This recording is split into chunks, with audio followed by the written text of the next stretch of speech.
Assalamualaikum warahmatullahi wabarakatuh. Waalaikumsalam warahmatullahi wabarakatuh. Jemaah musyirat hadirin semoga Allah. Marilah kita mulai taklim pada malam hari ini. Marilah kita bersama-sama membaca surah Al-Fatihah dan nanti kita lanjutkan dengan membaca doa kalam. Bismillahirrahmanirrahim. Ila hadratin Abdul Mustafa bi syafaati Rasulillah sallallahu alaihi wasallam wa ala alihi wa sahbihi wa dzurriyyatihi wa ahli baiti ajmain syuhadillahi lahumul Fatihah.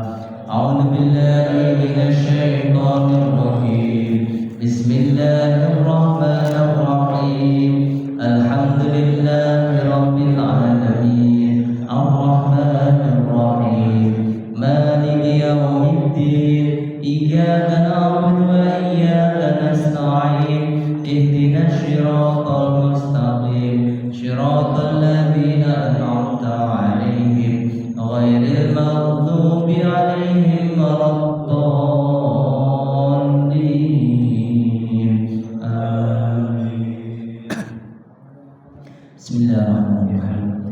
Kalamun qadimu la yumallu sama'uhu tanazzaha an qawlin wa fi'lin wa niyati tanazzaha an qawlin wa fi'lin wa niyati bihi astaghfi min kulli da'in wa nuruhu dalilun liqalbin dajani wa hayrati dalilun liqalbin dajani wa hayrati faya rabbi mahdini bi syirri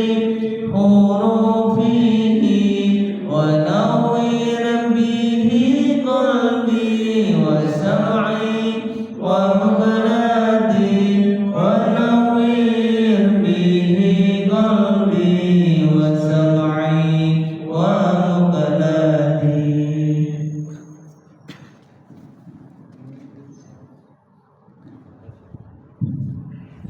Allahumma salli ala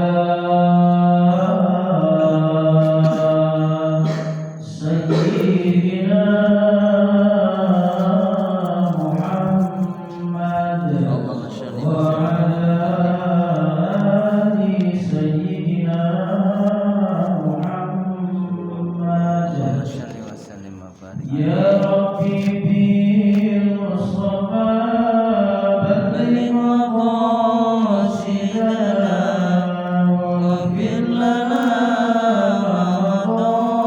ya wasi'al karami. Ya Rabbi bil Mustafa balligh maqasidana waghfir lana ma madha ya wasi'al karami. Huwal habibul ladzi yurja syafa'atuhu li kulli awlin minal aqwati muqtahami. Ya Rabbi bil Mustafa balligh maqasidana waghfir lana ma madha ya wasi'al karami. Allahumma shalli wa sallim wa barik alaihi. Bismillahirrahmanirrahim. Assalamualaikum warahmatullahi wabarakatuh. Waalaikumsalam warahmatullahi wabarakatuh. Alhamdulillahi rabbil alamin wa bihi nasta'in ala umuri dunya waddin. Wassalatu wassalamu ala sayyidina Muhammadin wa ala alihi wa sahbihi wa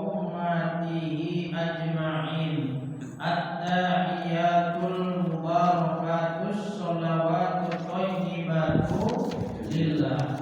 Assalamualaikum ayyuhan nabi wa rahmatullahi wa barakatuh. Assalamu alayna wa ala ibadillahi sholihin. Asyhadu an la ilaha illallah wa asyhadu anna Muhammadan Rasulullah. Amma ba'd. Hadirin bapak-bapak para jamaah yang dimuliakan Allah Subhanahu wa taala. Pertama, marilah kita panjatkan rasa syukur kita kepada Allah.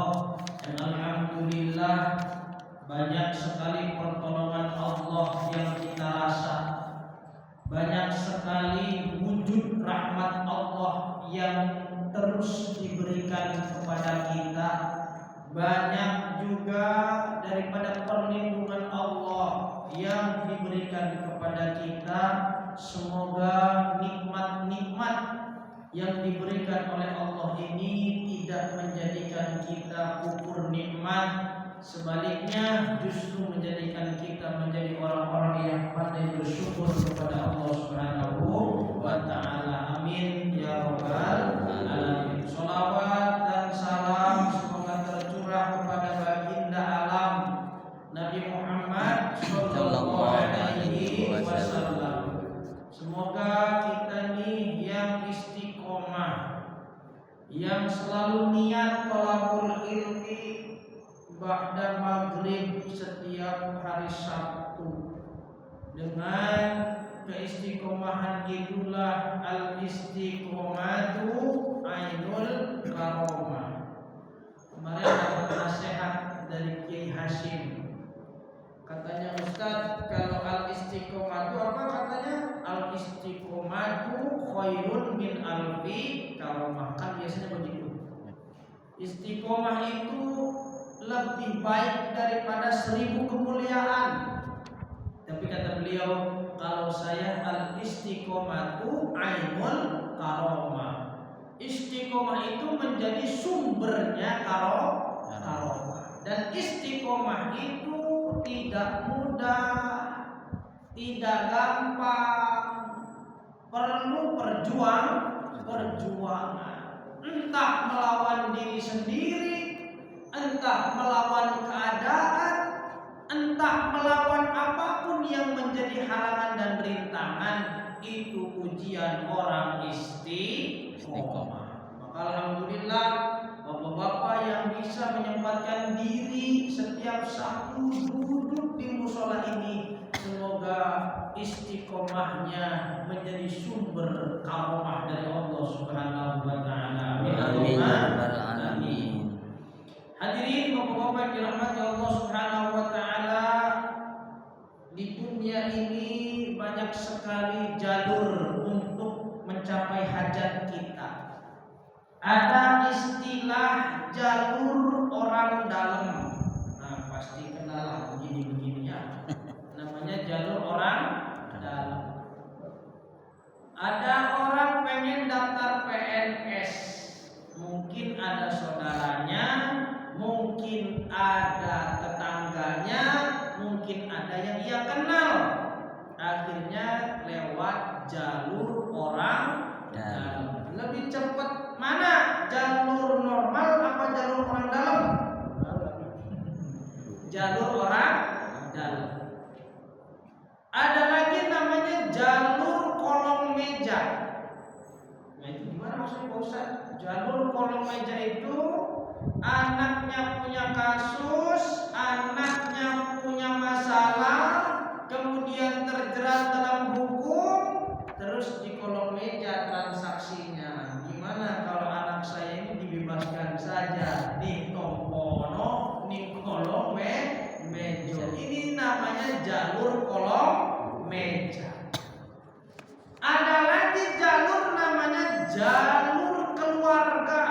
Ya ordal-ordal juga.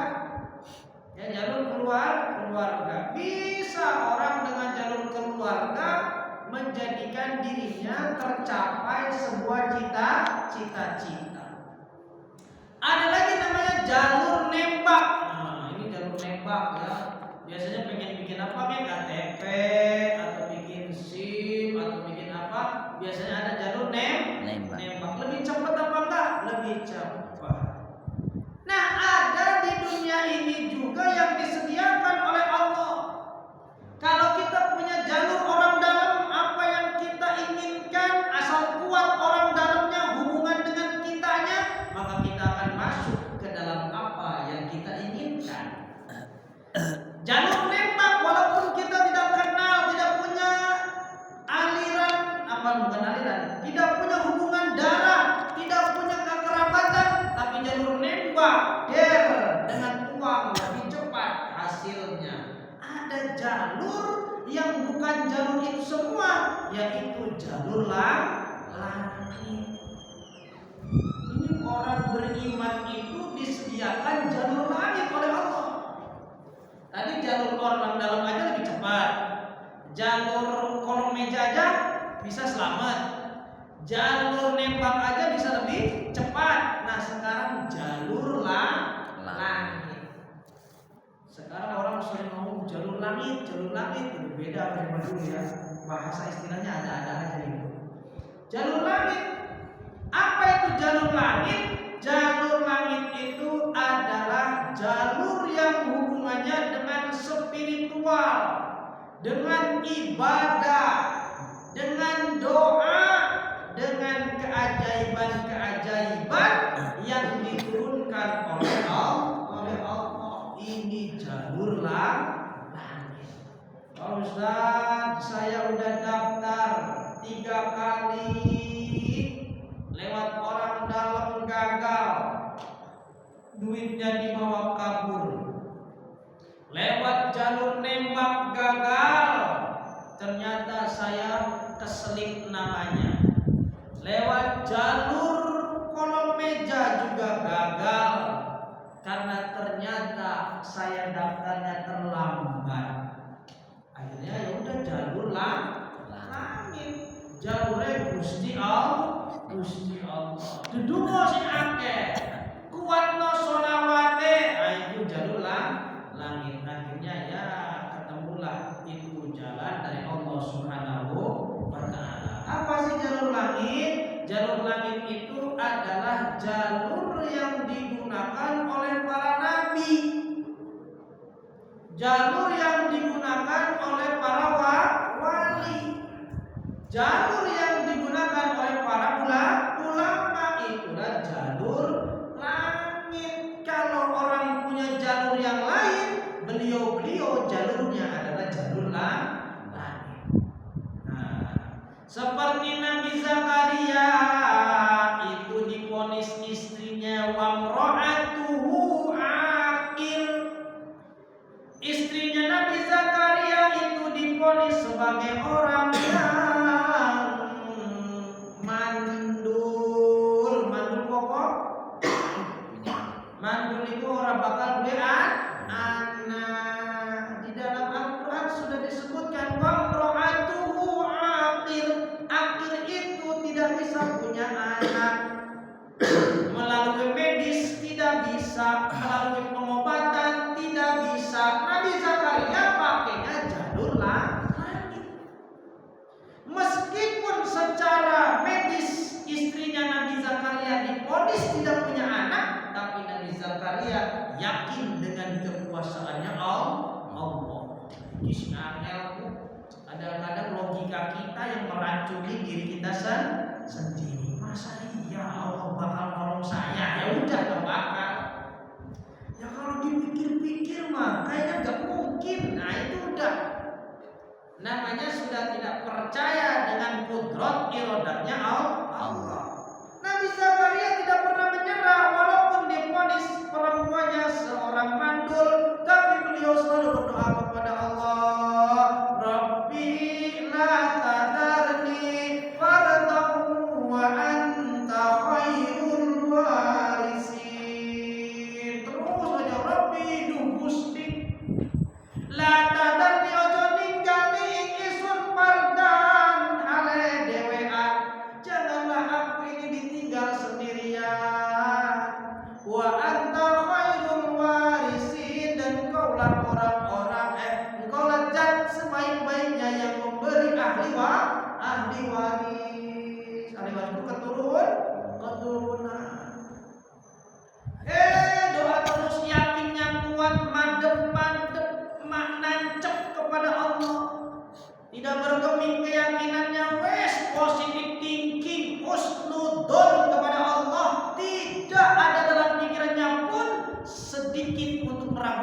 kekuasaan Allah. Nggih Gusti Allah, secara medis istri saya tidak akan pernah punya anak.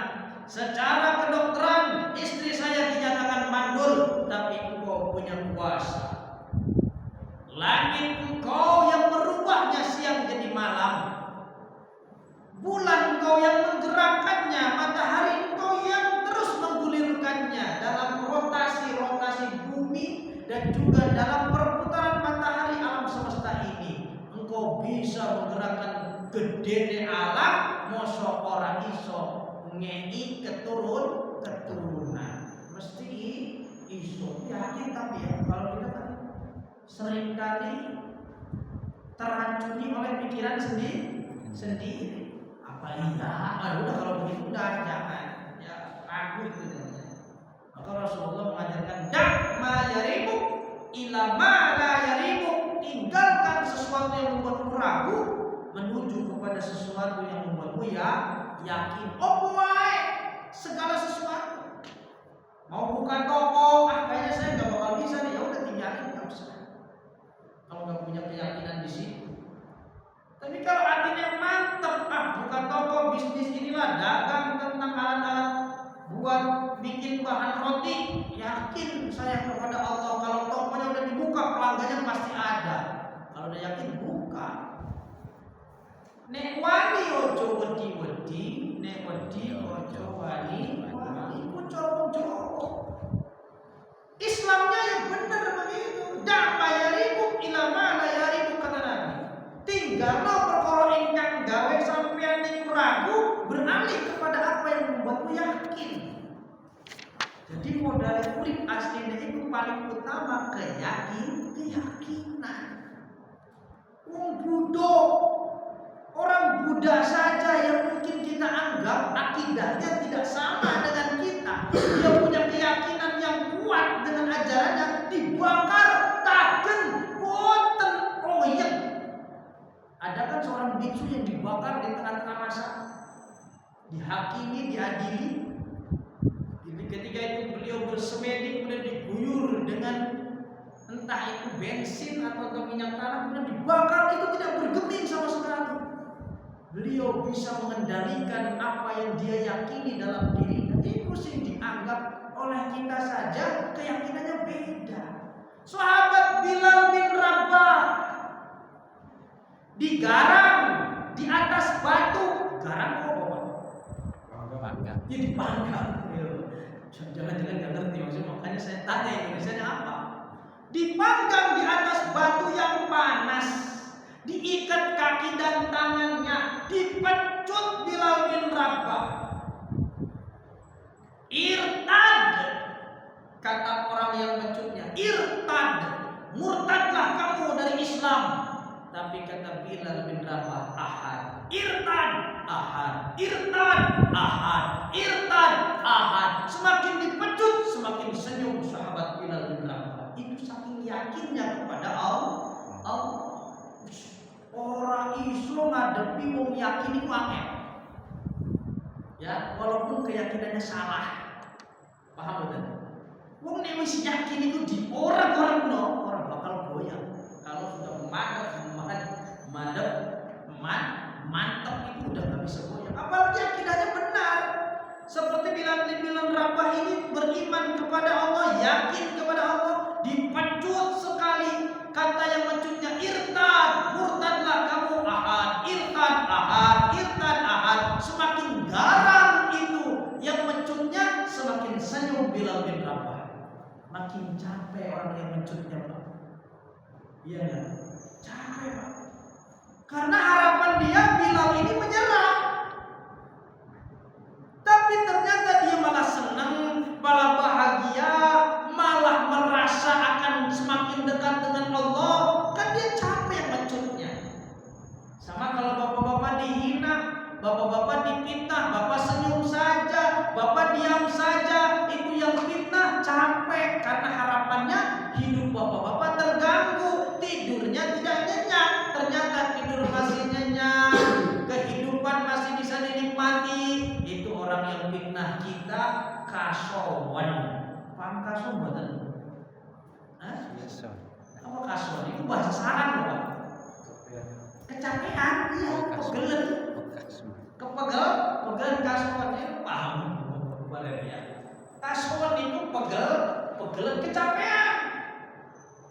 Maka pada intinya kekuatan semua orang dalam hidup itu adalah keyakinan. Orang liyane wis dikutok. Makanya dalam bahasa Jawa ada istilah nek wedi ojo wani, nek wani ojo wedi. Mungkin itu juga jadi prinsip dalam TNI mungkin. Ada enggak? Ada ya. Nek wedi ojo wani, nek wani ojo wedi. Terabas mawon sudah wani kadung ya wis langsung. Ragu-ragu Bali. Ragu-ragu balik aja, enggak usah. Gitu kan? Ragu-ragu kembali karena Anda tidak benar. Ya. Kenapa orang ragu-ragu suruh balik lagi? Karena Anda melawan diri sendiri saja sudah kalah. Bagaimana bisa mengalahkan orang lain? Melawan awak dewe kalah. Oh, meneng ngelawanmu musuh. Makanya orang yang ragu-ragu itu ora usah maju. Ya, ora usah maju. Kalau yakin, mantep, nancep mari Gusti Allah. Itu imane corona Nabi. Akhirnya Nabi Zakaria mantep nancep mari Gusti Allah, terus doanya dibacakan. Akhirnya dengan kekuasaan Allah, dengan kudrat iradatnya Allah, dengan jalur langitnya diberikan anak, diberikan kabar. Zakaria, nanti kalau kamu sudah tidak bisa ngomong 3 hari berturut-turut, maka saatnya berarti istri kamu akan punya anak. Hamil istrinya, lahirlah seorang anak yang diangkat juga jadi nabi oleh Allah, namanya Nabi Yahya. Oh, jalur langit.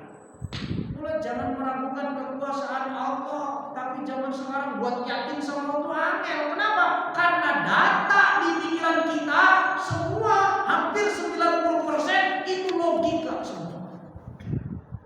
Kalau udah logika yang bermain terus, maka keyakinan tergerus. Kalau udah diimbangi dengan iman, terus angel Pak. Masa sih yang bakal Pak Ustaz ngomongin ya wis angel. Sampai susah percaya. Ya, enggak percaya orang zaman dulu Pak, jangankan kepada Allah, kepada guru percaya. Ada gurunya suruh nyemplung ke comberan, suruh nyemplung ke septic tank, itu santri nurut sami'na wa ata'na. Suara ono jeda untuk berpikir, buat apa saya disuruh seluruh ning jero septic tank? Gak ono kerjaan kiai, tapi zaman dulu seluruh ning jero septic tank yakin sami'na wa ata'na karena gurunya pasti menuduh no perkara sing apik, saking yakinnya bahwa gurunya tidak akan menyesatkan, itu dilakoni jadi ulama besar. Tapi saya bisa angin Pak. Kenapa? Terus ada oknum. Karena kejahatan itu sudah masuk ke dalam rumahnya masing-masing. Kejahatan itu sudah mendarah daging dalam diri manusia. Jangankan kepada orang lain, kepada anak sendiri saja sekarang orang tua gak percaya. Bener gak tuh? Apakah iya bapak-bapak ngasih ATM ke anaknya dengan kode PIN-nya juga? Gak bakal, saya yakin 98% gak ada. Kasih ATM ke anaknya, kasih nomor PIN-nya juga, kasih itu ATM ke istrinya, kasih nomor PIN juga. Ya gak apa-apa, Ustaz, ATM saya kosong, ya itu kosong. Coba deh duitnya ratusan juta, kayak anaknya, kina ini ATM bapak, isinya 500 juta, nomor PIN-nya 1, 2, 3, 4, 5, 6 ya, nah pegang sama kamu. Percaya gak? Gak bakal percaya. Kenapa? Karena data di pikiran kita melihat siapapun sangat berpotensi menjadi orang jahat. Wah, itu udah banyak di akal kita. Betul apa enggak? Jadi angel, enggak percaya wong, enggak percaya, jangankan percaya orang, percaya Allah saja sudah sulit sekarang. Tapi kan kalau enggak begini Pak Ustaz enggak bakal. Kata siapa? Nek orang ini orang bakal ngono, nek orang ngono bakal ngene, kata siapa? Kalau Allah sudah kun, Yang muncul adalah faya. Hong wilahe cara wong Jawa kan ikut faya wilahe.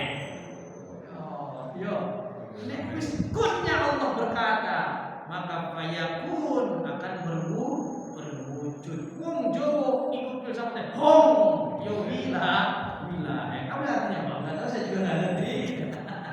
Bener apa ya? Ya ngono. Iki wong saya iki angel nancemno keyakinan iku angel. Padahal Quran menceritakan banyak sesuatu yang ajaib, sesuatu yang bermodalkan keyakinan itu menurunkan pertolongan Allah. Ngono wae wis angel, Pak. Sebab Qur'ane ora diwaca, Qur'ane gak ditadabur, Qur'ane tidak ditafakur, Qur'ane tidak diresapi dengan dalam. Kan cerita Nabi aneh-aneh. Banyak nabi yang terjepit ternyata ditolong oleh Allah. Betul apa? Modalnya nopo? Punten enten modal nopo? Modalnya yakin kepada Allah. Ketika Nabi Musa terjepit, di depannya ada samudera lautan yang luas membentang, di belakangnya ada pasukan Firaun yang siap perang. Nabi Musa boten gada nopo-nopo, kelambi kere boten ngangge. Kelambi kere itu apa? Bahasa kitabnya kelambi kere. Apa bahasa TNI-nya? Kelambi kere itu baju besi, Pak. Baju besi. Itu coro pesantren di arteni itu baju kere. Baju besi tidak pakai Nabi Musa, pedang tidak bawa Nabi Musa, hanya membawa sebilah tongkat dari kayu, itu pun belum diwiridi. Beda dengan tongkatnya kiai-kiai sekarang, mungkin sudah diwiridi itu tongkatnya. Nabi Musa bawa tongkat itu bukan buat wiridan, tapi ya buat maprasin ranting-ranting pohon, buat usir binatang buas. Makanya Nabi Musa pernah ditanya, "Ya Musa, apa yang ada di tanganmu?" kata Allah. Nabi Musa jawabnya bertele-tele. Niki Gusti Allah alat kangge niku buat menyingkirkan dedaunan, buat menyingkirkan hewan buas, untuk tetanggenan supaya saya bisa naik ke puncak gunung. Kata Allah, saya enggak nanya itu, kan saya nanya apa yang ada di tanganmu. Kata Nabi Musa, "Ben, orang Gusti Allah, saya jawab kepanjangan supaya saya lebih lama ngobrol dengan engkau. Kalau saya jawab langsung tongkat selesai." Ya kan, Pak? Ya. Karena Nabi Musa pengen ngobrol sama Allah lebih panjang, akhirnya jawabnya bertele-tele. Apa itu Musa di tanganmu? Harusnya kan tongkat Gusti Allah, udah selesai. Ini mau buat ini, Gusti Allah buat ini. Loh, kepanjangan kata Allah, saya enggak butuh itu. Saya ingin nanya apa di tongkatmu, karena saking cintanya Nabi Musa kepada Allah. Itu modal tongkat, tidak pakai baju perang, dan keyakinannya. Akhirnya kata Allah, "Fa'alqu 'asaq", lempar tongkatmu Musa, belahlah itu samudra, lalu nyebranglah Nabi Musa beserta dengan umatnya. Itu kan modal yakin. Ada lagi nabi yang dibakar. Jenenge Nabi sinten? Nabi Ibrahim alaihissalam. Nabi Ibrahim dibakar di tengah-tengah api. Kirain saya mah itu tuh kayu bakarnya sedikit, Pak. Coba bapak-bapak searching di Google, di internet, tempat dibakarnya Nabi Ibrahim. Itu kalau masalah di negara mana, Jordania apa di mana? Itu kayak kolam renang, Pak. Jadi bombo, tempatnya gede, itu kayu bakarnya ditumpuk di situ, hampir Nabi Ibrahim itu langsung hangus. Saya kira lah, ya diikat di tiang gitu kan, diguyur pakai bensin terus dibakar hidup-hidup. Enggak, ternyata kayu bakar ditumpuk. Ya segede inilah kotak ruangan ini. Nabi Ibrahimnya ditaruh di tiang, dibakar itu kayunya supaya lebih kelojotan Nabi Ibrahim alaihissalam. Sing diwaca napa, Pak? Hasbunallah wa ni'mal wakil, ni'mal maula wa ni'man nasir. Cukup bagi saya Allah yang menjadi penolong. Turun malaikat Jibril. Ibrahim, saya akan copot itu ikatan yang ada di tanganmu biar kamu bisa lari dari sini. Kata Nabi Ibrahim, "Mohon maaf, hari ini saya tidak butuh pertolongan kamu. Saya lagi pengen langsung yang nolongnya Allah." Wah, ini tos-tosan kalau Gusti. Jadi kamu lewat perantara, sekarang kamu lewat calok. pengennya Gusti Allah. Jadi nek wonten kula matur kepada Gusti Allah. Akhirnya Nabi Ibrahim malaikat Jibril kembali kepada Allah. Ya Allah, itu Ibrahim tidak mau ditolong sama saya katanya. Pengennya ditolong langsung oleh Engkau ya Rabb. Ya udah minggir Jibril, akan aku tolong langsung itu Ibrahim. Akhirnya apa yang Allah katakan? Qul ya naru kuni bardan wa salaman ala Ibrahim. Wahai api, dinginlah engkau dan selamatkanlah Ibrahim atas perintah Allah, atas kuasa Allah. Api yang menyala berkobar itu tidak sedikit pun menyentuh bulu Nabi Ibrahim, tidak sedikit pun menyentuh pakaian Nabi Ibrahim alaihi salam. Utuh seperti sebelum dibakar. Itu langsung tos-tosan karo Gusti Allah. Tapi bapak-bapak kalau pengen begini ya imannya harus 100%, Pak. Kalau ada lagu 0,001% nggak bakal jadi semuanya.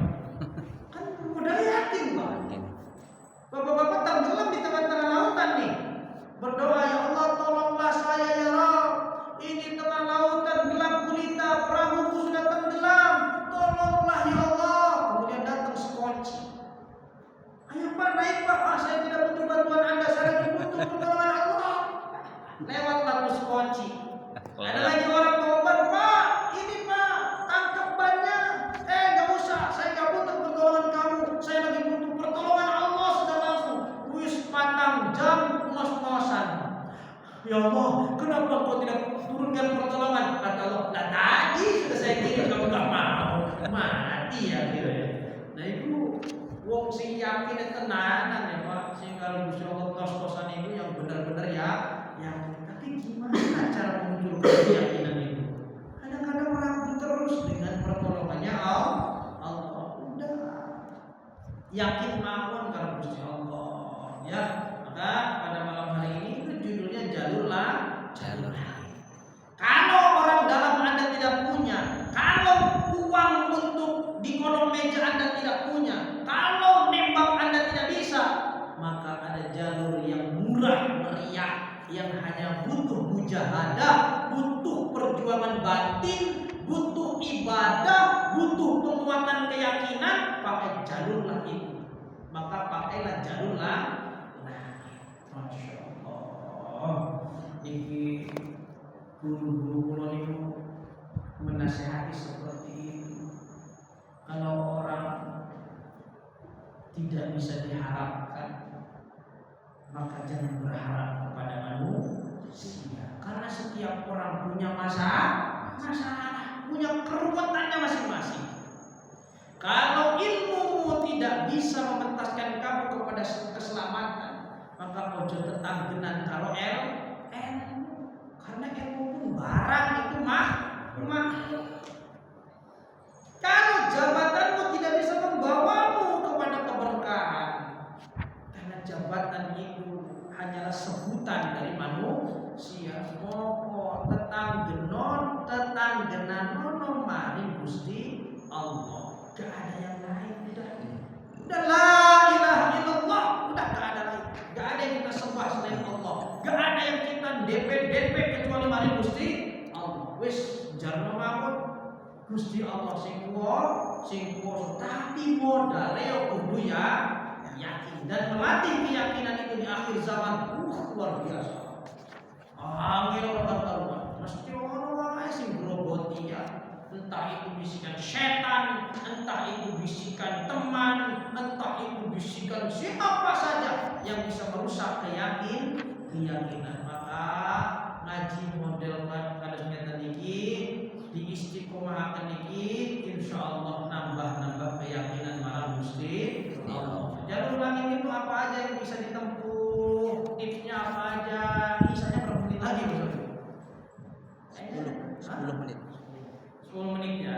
Saya ringkas aja jadi 5 yang bisa dijadikan sebagai jalur langit. Yang pertama, jangan tinggal istighfar setiap hari itu. Karena yang menghalangi rezeki seseorang adalah dosa. Karena yang membuat sumpah diri seseorang adalah dosa. Ada orang bilang ke saya, Ustaz, masa kebanjiran gara-gara dosa? Ya dosa. dosa manusia terhadap Allah melalui pengabaian alam semesta. Penghijauan dipaprasin semua, got-got tidak diurusin, sampah dibuangnya sembarangan, itu kan dosa. Disangkanya dosa tuh ya yang sifatnya mabuk, zina, judi, ya. Bukan itu saja, buang sampah sembarangan saja dosa. Maka istighfar, tobat, kalau kata Bapak Gubernur Jawa Barat itu, tobat kamu kepada alam, sudah banyak dosanya kepada alam. Got dipendek, ya banjir. Wit-witan sumber napas menjadi sumber oksigen kok dipaprasin sebagai serapan air ke bumi, kok digundulin, ya terima akibatnya. Padahal Al-Qur'annya pun ada, ya kan? Sesuatu yang terjadi di bumi ini bima kasabat aidihim, akibat perbuatan tangan mereka sendiri. Kok nyala-nyala ngomong? Ya, akibat perbuatan manusia sendiri. Sekarang 8 kecamatan tenggelam akibat ulah sopo. Mana 8 kecamatan yang tenggelam? Apa tragedi apa, Pak? Lumpur Lapi, 8 kecamatan ini, yang tadinya gelubuk segini doang, semeja ini, seruangan ini, terus meluas lingkupnya sampai satu desa kelelep, satu kecamatan kelelep, 2 kecamatan kelelep, 3 kecamatan, sampai 8 kecamatan loh itu. Bima kasabat aidihim, akibat ulah tangan manusia sendiri sih pengen eksploitasi alam tanpa perhitungan. Masya Allah. Kalau didatengin profesor dari Jerman, bagaimana agar lubang ini tertutup, dibikinlah bandul-bandul gede, beton-beton yang bulat-bulat itu dicemplung-cemplungin ke lubang itu tetap muncrat. Wa akhrajatil ardu asqalaha. Ketika itu dikeluarkanlah oleh Allah dari bumi muatannya. Kalau 8 kecamatan itu, kalau orang 100 tahun lagi hidup, orang 100 tahun yang akan datang, terus jadi tanah, Pak. Jadi tanah di situ sedalam umpama 10 meter itu ketemu tiang listrik, Pak. Ketemu jalan aspal. Terus kata sejarawan arkeolog, dulu di bawah ini ada kehidupan. Ternyata ini tiang listrik, ini apa ya? Ada apa ini dulu, Pak? Gitu ya. Itu kan bisa jadi sejarah-sejarah dulu juga begitu. Karena akibat bencana alam, ya candi-candi juga kan terkubur, Pak. Ya, itu yang candi-candi sengaja dikubur oleh para leluhur kita. Ben orang rusak, dihilangkannya melalui penguburan debu yang perlahan-lahan dipelihara. Ternyata digali lagi setelah 500 tahun wujudnya masih utuh. Itu hebat itu leluhur kita tuh. Mulanya jangan menyepelekan leluhur kita. Kita ini bisa tidak percaya diri kepada ajaran leluhur mergo diracunin pikirannya oleh londo. Orang Indonesia itu leluhurnya nyembah pohon, padahal orang pernah leluhur kita nyembah pohon, Pak. Orang Nusantara itu leluhurnya nyembah roh yang sudah meninggal dunia, nggak pernah kalau leluhur kita nyembah roh orang yang sudah meninggal, nggak pernah. Tuhannya itu Sang Hyang Widi. Sing nopo, sing tan yang kinaya ngapa, tan yang kinara, tan yang kinaya ngapa. Tuhan la yatasawwaru wa la hay'ata lahu. Kalau bahasa Arab itu padahal satu konsep dengan tauhid, Bapak. Apa yang diajarkan oleh orang-orang Nusantara itu satu ajaran dengan ajaran tauhid. Bosone sejen, bukan orang Arab kok. Jadi karena bukan orang Arab, jadi bacanya bukan Allahu Ahad, Sang Hyang Tunggal, Sang Hyang Murbeng Dumadi. Terus orang bahasa kadang orang Jawa dibodohin sama orang Belanda, akhirnya nggak percaya sama nenek moyangnya sendiri. Wah, nenek moyang kita hebat, Bapak-bapak. Hitungan weton itu hebat, Pak. Dan itu cocok. Sekarang dibikin sama orang Barat. Namanya pembacaan karakter lewat angka. Apa doa itu? Ini ilmiah barat ajarkan, sekarang belajar ini tetap kono coroko aslinya. Cuma dirubah oleh orang barat, akhirnya ilmiah. Masya Allah, itu hampir 99% cocok kalau saya bacakan. Nih bapak ngene punya karakter ngene itu cocok. Ya itu bukan berarti memang tidak membutuhkan bantuan jin kok. Itu hanya riset. Hitung, tapi tidak boleh dipercaya terlalu melebihi ketauhidan kita kepada Allah. Itu kan ilmu saja, ilmu itu perantara, wasilah ben manusia itu ngerti. Wah, orang Jawa hebat. Mulanya kenapa Islam itu begitu mudah masuk ke Jawa, masuk ke Nusantara? Karena secara esensial udah hampir sama, cuma diganti-ganti saja ritualnya, syariatnya, cara ibadahnya dan bahasa. Oh, cuma itu ngerti mau copat kok. Mau copat itu apa? Mau copat itu perjalanan hidup dari sebelum lahir sampai kembali kepada Allah. Mas Kumambang itu kita belum jadi apa-apa, masih kalau dalam agama Islamnya namanya di alam ruh. Baru setelah Mas Kumambang kecil lahiran dijenengi jadilah seorang manusia kecil itu kalau sinom menjadi anak muda. Sinom kinanti itu sedang dalam masa proses pendidikan. Kalau sudah masuk kinanti nanti ada namanya asmorondono, jatuh cinta, masa balik dalam bahasa Islamnya. Kalau bahasa psikologinya waya puber. Kalau sudah puber menemukan jodohnya nanti akan masuk ke dalam step yang berikutnya, yaitu gambu itu apa? Berumah tangga. Ayo nasihat rumah tangga keluar. Nek kue kurik bebrayan iku kudu rukun. Silih ngalah ngeli nglakoni. Wah, orang Jawa. Islamnya sama dengan hadis Rasulullah SAW. Masalah nasihat rumah tangga. Cuman kita udah ogah pakai ajaran orang tua kita. Kenapa orang bodoh sana, orang nyembah pohon, orang nyembah batu. Percaya sopo orang Pak. Nah, nggak ngerti sih. Jadi dibodohi kalau Pak Belanda itu hebat banget. Apalagi belajar tentang itu militer lah ya. Ilmu pertahanan negara. Orang Belanda itu meracuni otak orang Indonesia udah nancep sampai beberapa keturunan tuh Pak. Ya kan? Katanya jangan belajar tasawuf ketinggian, nanti sedeng, nanti gila. Makanya orang Islam sekarang di Indonesia agamis tapi tidak spiritualis. Kenapa? Karena ketakutan ketika mau belajar tasawuf dia takut gila. Ketika mau masuk thariqah dia takut sableng. Jadinya nggak meningkat imannya, ngono terus. Ini surah. Kalau kata orang Sunda, siga monyet ngagugulung kalapa. Tuh, itu kata orang Sunda. Bahasa Qur'annya apa? Bahasa di dalam Al-Qur'annya seperti keledai yang menanggung ribuan kitab di atasnya. Dia membawa kitab tapi tidak mengerti apa yang dia bawa. Itu persis cara beragama orang Indonesia sekarang. Kenapa? Karena alam bawah sadarnya sudah diberikan trigger, diberikan cocokan oleh Belanda bahwa tasawuf itu nanti menyesatkan Anda. Masalah.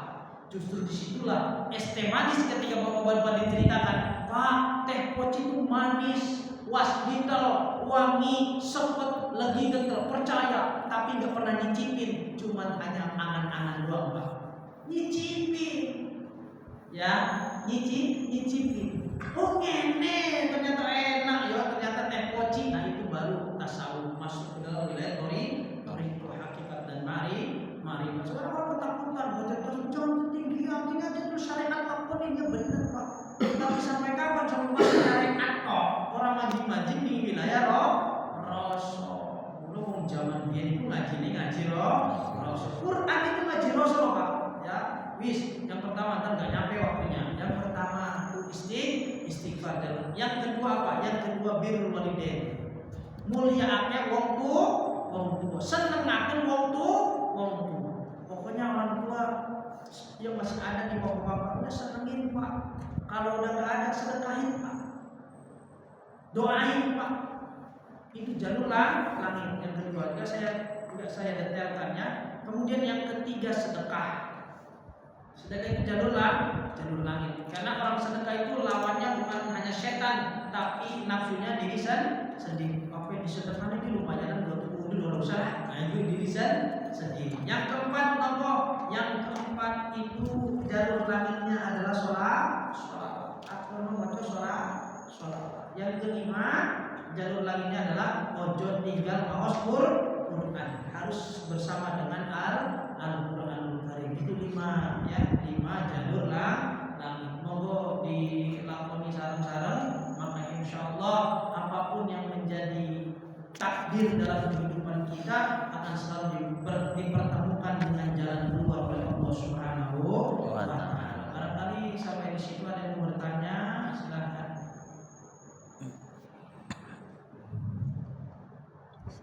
Ada? Enggak ada. Nah, kalau enggak ada saya tutup ya. Semoga kita semua dibimbing oleh Allah ya, sangat para madi sampai kita meninggal dunia menghadap Allah Subhanahu wa taala. Karena semua orang enggak ada yang tahu Pak. Caranya meninggal kita tuh enggak ada yang tahu. Saya ngadepin orang satu mau masyaallah. Sampai jerit-jerit yuk. Pokoknya sampai saya deg-degan, ya Allah, nggak ada yang tahu bagaimana sakaratul maut kita. Jadi panggil semua orang, Allah sampai panas gitu ya. Sampai akhirnya saya badannya masih kuat, tapi kayaknya nggak bakal lebih dari 3 hari gitu ya. Dia benar selang 2 hari meninggal dunia. Maka akhirnya istighfar ya. Jalur sepuro kalau Gusti Allah, hubungan kepada Allah, hubungan sesama manusia. Itu saja yang dapat disampaikan. Wallahu muwaffiq ila aqwamit thoriq. Assalamualaikum warahmatullahi wabarakatuh. Waalaikumsalam warahmatullahi wabarakatuh. Subhanallah wa bihamdika asyhadu an la ilaha illa anta astaghfiruka wa atubu ilaik.